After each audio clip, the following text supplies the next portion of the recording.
Biliyorum sen. Ha, o biliyorum. Ay, oğlum. Hoca bak, Hadi ne koyayım? Koyayım hadi. Ne mi? Oğlum ay komşu ne koyayım?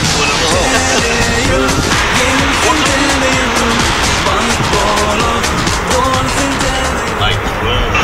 Ay ne olur? Mutlu olun. Acaba bir isteğe vermem ne olur? Burada gelin. Bir isteğe ver ne mi diyor? Doğru. Vay be doğru. Hoca bak, bunu şey, hoca bak, hayır. Erkek. Burada mı? Burada şu. Ya diyor. Yılgara mı? Bilmiyorum. Hani? Az kaşak düştün. Yok ben ne? Ben kaşak düştün. Oo. Yok dur. Ben ha.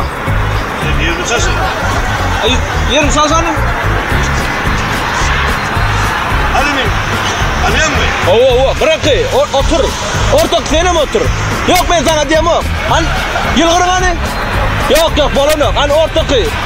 Kaptala geç. Yok ben sana diyemem. Sen kaptal kıdal sen am. Kaptal verik geç. Oo sen geç. Ay yok bolon yok. Bu boş bolon yok. Sen ağrık geç. Yerin çalsın. Amcan senin şimdi verik çals. Yerin çals. Hani yılgırın hani? Yok sen ağrı yüzün bolon yok. Bu tarafa seyret. Senin bu tarafa seyret. Senin bana verik seyret. Verik anlayık. Oo ama verik. Ay yok bolon yok verik. Verik seyredin ben. İyini seyredin hani iyini de. Oo. Oğlum yüzümü yerden tutun ineyim. Aramı dur. Bol yıl kırıyor.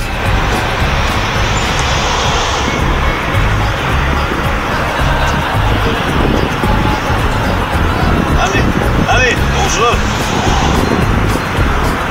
Oldu mu? Ay değişen ay oyunu kıyana komşular. Böyle mi? Böyle mi?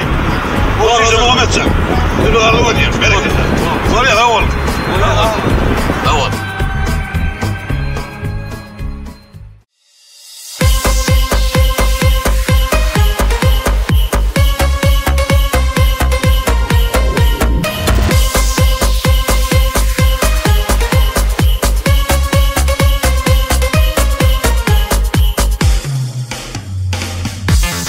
Satlık soğukluğu hoş geldin fenteneyim artar yürek coşkunu hoş geldin fenteneyim gelme arçan taşına sakın yarlar başına ardı kuyal içinde hoş geldin fenteneyim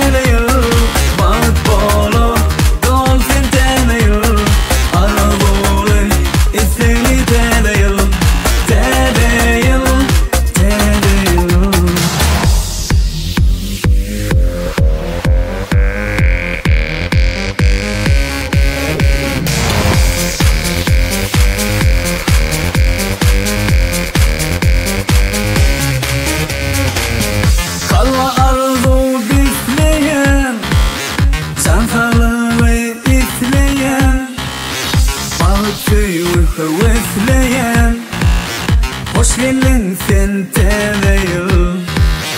Aklı Türk